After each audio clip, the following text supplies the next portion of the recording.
You might think that nobody reads these books. You might think that nobody reads these books that tell modern women in the 21st century how they can be a slave to their husbands. But Melissa found out about this book. A book that we are quite literally judging by the cover here. We're judging this book by the text, the synopsis on the back of the cover. But she found out about this book because a friend on Facebook, which is to say a complete stranger who's not a friend at all, recommended it, that someone was currently reading this. So real people in the real world read these books. And the title of this book is Finding the Hero in Your Husband. I'm not even going to read the subtitle because I feel that's a spoiler. So this is the summary on the back of the book. Why can't he remember our anniversary when he can recite every Super Bowl winner since 1967? It already gives you a sense of the target audience for this book.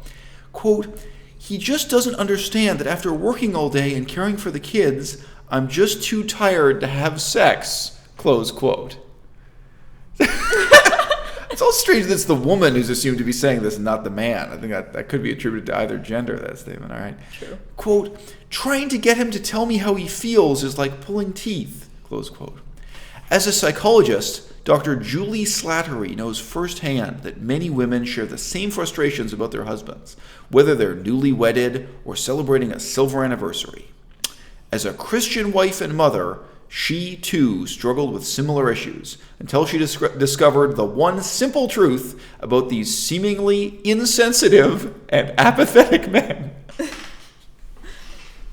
Seemingly insensitive and apathetic. Each one of them is a hero. While some may seem more like zeros than heroes, Dr. Slattery shows how every wife can find her hero, whether he's just beginning to fade from view or has disappeared altogether. As she explains, God has given... It's actually just funny for me to see God with a capital G like this. God being used unironically in a sentence. It's pretty rare I see that. All right. As she explains, God has given women tremendous power in their relationships. Unfortunately, most women unwittingly either ignore their power or abuse it. This indispensable guide shows women how to use their strength in ways that encourage their husband's potential instead of dominating and destroying it. While other advice books work well on paper but not in practice, Dr. Slattery helps women approach everyday situations from paying the bills and raising children to getting him to keep the toilet seat down and the intimacy level up. Dr. Slattery explores the maligned and misunderstood S word, submission. Props for coming out and saying it on the back cover. I mean, in case you thought that was in the subtext, in case you thought that was in the footnotes or hidden away, this is exploring the much misunderstood S word, submission. She explains what it is, what it isn't, how women can support their husbands while being true to their dreams, and practical steps women can take if they are living in a dictatorship. Open to interpretation. Probing questions and practical study guide exercises make it ideal for individual use or group study. That would be an interesting group to attend. We should form a study group discussion of submission in our marriage. Mm-hmm. Okay, Melissa, take it away.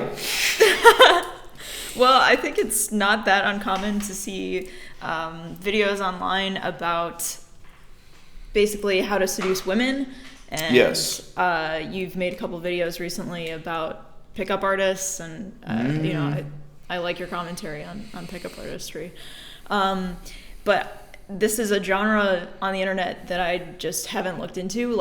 And I think there are quite a few videos talking about how to keep your man, or how to maintain your relationship. And right, that's already an interesting asymmetry, though. With men, what's being marketed to them, what's being sold to them is how to seduce a woman, how to initiate a relationship. But with women, it's how to keep a man, right? That's also interesting, that it's not the seduction, it's not the initiation stage with women, it's sustaining. Yeah, this is already an interesting difference. Yeah, how to hold your man down, or how to and that's, I think that's not because one gender or the other doesn't have the opposite problem, but that's what people are paying for. That's what there's a market for. That's what people are buying. Yeah, but you're right though. It's how to keep a man. That's what's being sold to women. Right? Yeah, and of course this is more popular, I think, in Christian circles of women, like women who believe that they've found a man, and to be a good woman, you have to do what you can to make the relationship last. And part of this description, which is kind of sad, is that she's saying even if your man has seemed to like distance himself from you, that this book is going to help you, get back in touch with him, and he's only apathetic because you're not doing something right. You're not understanding that he's a hero, and he's got something that you're not harnessing it. You're not helping him pursue his dreams and achieve his dreams. Right. Well, I mean, two things that are idealized here, much like God with a capital G. I mean, one, we have the idea that the role of husband, or even the role of man, doesn't really use the word husband, the role of the man is somehow much more powerful than the particular man. Like, it doesn't matter if your particular man is a lazy slob who just cares about watching football on television or something, that he is a hero, he has this role, and that has this tremendous significance. And I think the other kind of fetish here is the treatment of the relationship as something abstract and important, apart from the particular pair of people who are relating. I don't think either one of those things is true. I think a relationship is only as good as the two people who are part of it. And just to give a really quick parallelism, let's say you have a school with 6 teachers. I think that school is as good as the 6 people who work in that school. You know what I mean? I don't think of the school, okay, you can have an abstract ideal of education, but no, we got these 6 people working on a team trying to run a school, and that's all it is. It's neither more nor less than the sum of its parts. And a down-to-earth attitude is, look, he's not man with a capital M. He's a particular man, and you're a particular woman, and the relationship has no existence, outside of these particular details with particular people. Yeah, I do find that funny at the beginning where you're saying, like, he can remember all the winners of the Super Bowl, but he can't remember my birthday, or just differences in what men and women find important in their partner. Are they culturally influenced? And But let's get to the most maligned and misunderstood word of all here, Melissa. Right. Yes. Let's get to submission. Yeah. Let's hear you speak on that. Well, sorry to keep relating it to like videos that you've made, but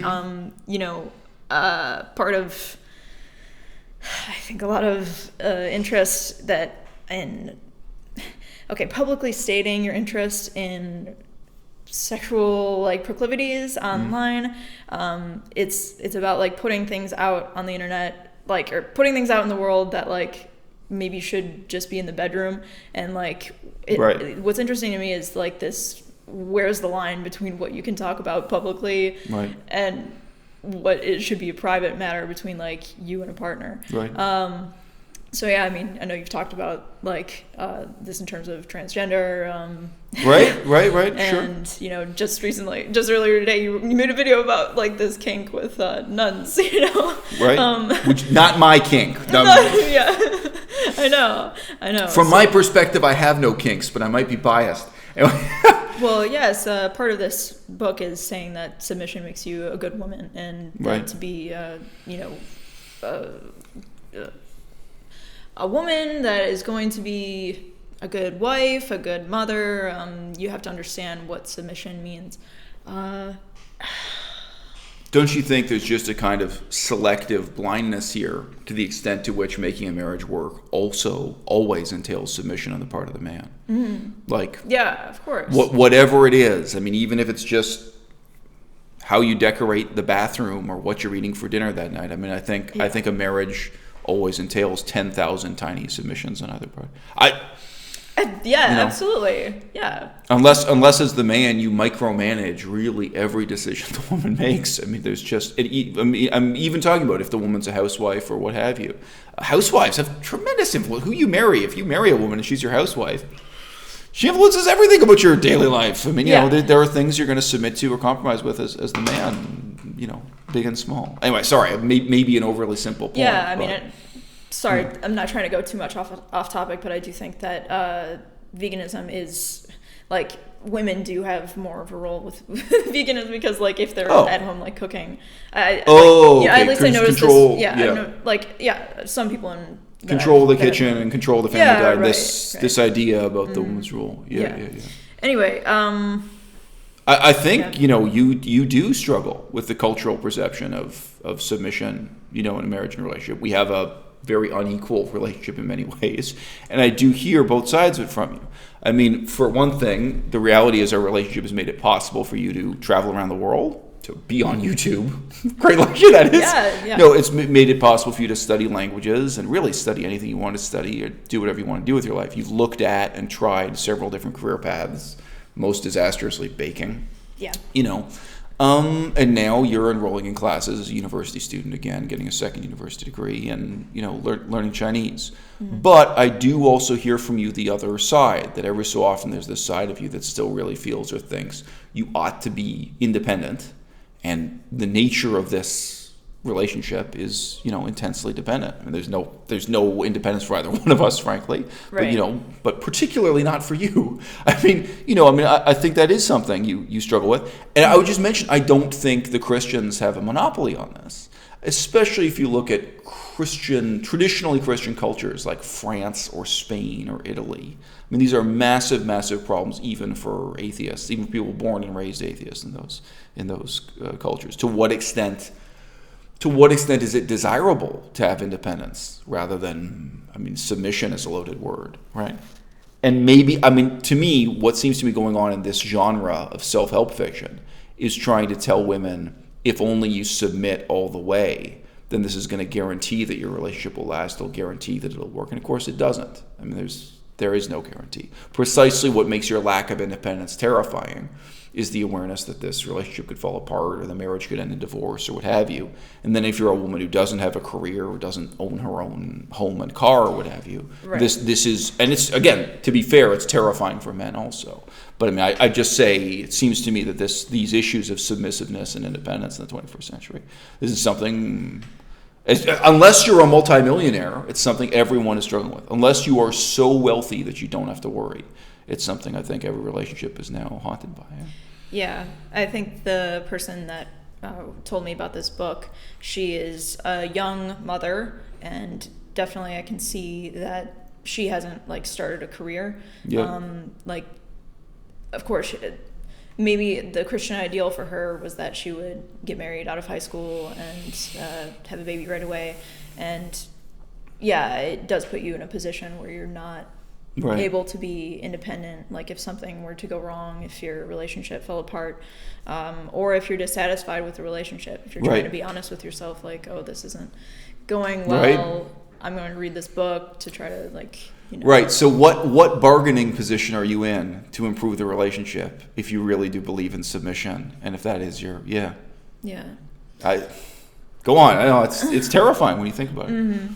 Yeah, and part of the description for this was that if you understand submission and talking right. about the power of the female being in submission, the power that women have right. in a relationship, and idolizing the man at the same time. It's very strange, but go on. Yeah, right. And there was even a comment in there that was women dominate men or manipulate yes. men or something like this.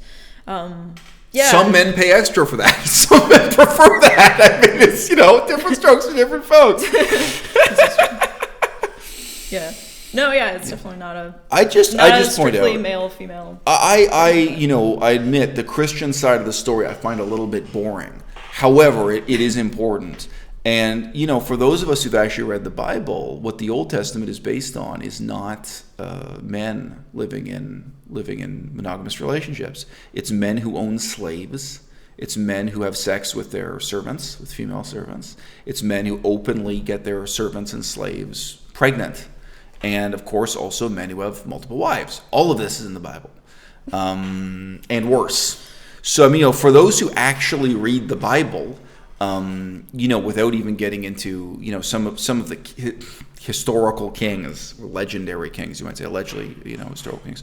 But in terms of what could be taken as average men and normal ideas of, buying and selling women in slavery and marriage and divorce and so on, and, men selling their own daughters into slavery and so on, I just say the Christian ideal, like many things in American conservatism today, instead seems to be based on a kind of black and white memory of television shows from the 1950s, and not any kind of really sincere engagement with the religion. No, it's not based on what's in the Bible. I think most people who are true believing Christians would say, the Bible was written so many years ago, life's different now, but we're still going to use parts of the Bible in everyday life, and we're going to live a more traditional lifestyle. But not, for example, the Song of Solomon. Sorry, an openly erotic part of the Bible. I'm just saying there are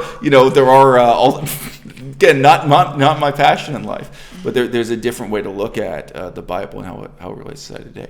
But no, I just differ with you. I do think the author of this book really has the delusion that she, as the author of this book, is not just providing open-ended talk therapy, but that she is doing the will of God. That this is a kind of divine. I think she is genuinely treated as a divine revelation that women should submit to men. That is the one and only way to organize marriage and so on. Yeah, I mean, you and I are sitting here saying, well, yeah, different strokes for different folks, but this is exactly a reaction against that tendency. Yeah.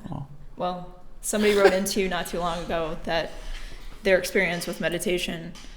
They went to like a retreat. Yeah, it was a Vipassana retreat. What the conclusion that they came to after, I don't know, however many days it was that people can be made to believe anything, and you can believe in. Right. And it is just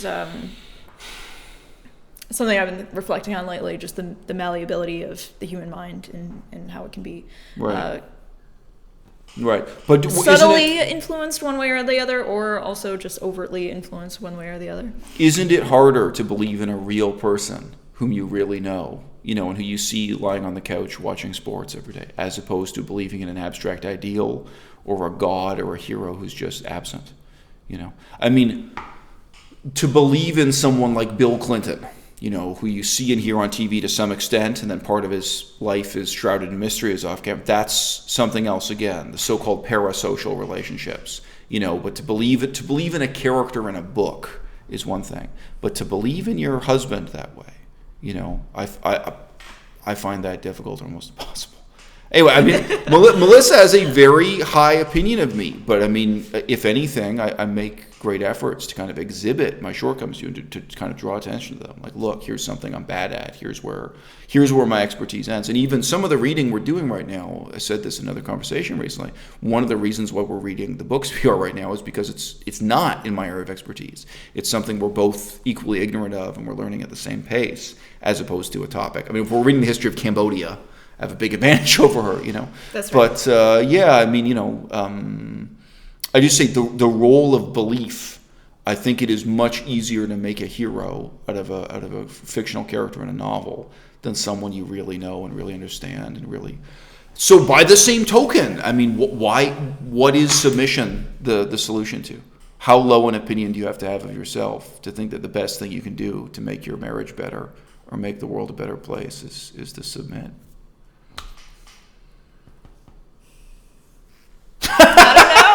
Yeah. No, it's true. I mean, yeah, I definitely have a very high opinion of you, and but you are just a human being. Yeah. And I don't see on any of these issues, I don't see your role as submitting. I mean, even something like choosing what we were going to study in university and what our career plans, all that stuff. Even our travel plans, all kind. Sorry, I just say all that stuff. Go on. But yeah, I mean, just say it's you don't have a submissive role in that. Whatever, even crap like booking hotel rooms or train tickets. Yeah, and I've been kind of she planned jilted, I've been kind of like she planned the whole trip to Greece. Sorry, just giving credit. But anyway, there have been things where you actually took the lead, where you were not submissive at all. You were really the person in charge. That's right. Yeah, and actually, you're all about like responsibility. Yeah.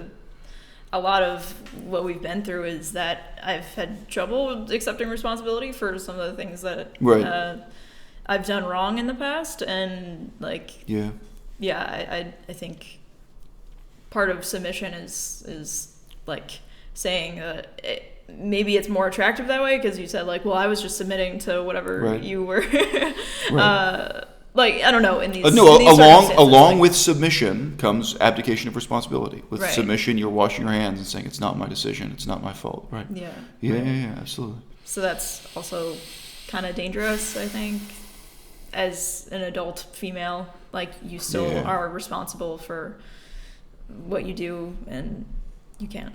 Yeah. Well, anyway, I've quoted this before on the channel. Maybe this is wrapping up the video, but I quoted before the judgment of an historian about Laos. So Laos is a small country in Southeast Asia, next to Cambodia and Thailand. He said simply, with the passage of time, Buddhism proved to be more aesthetically durable than communism.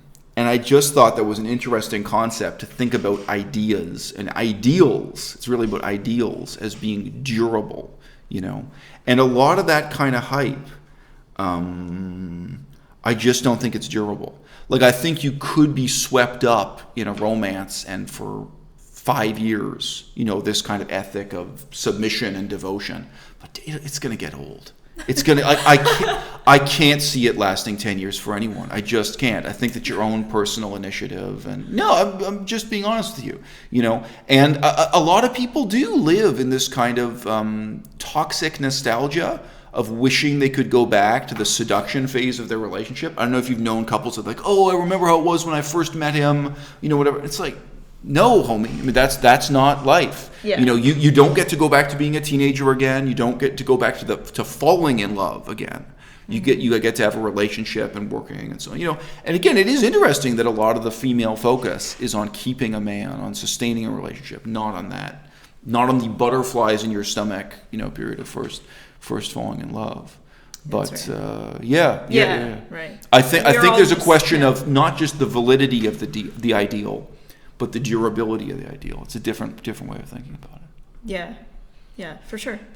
So I see submission and dominance as not terribly durable. That's my final good. Good. Yeah.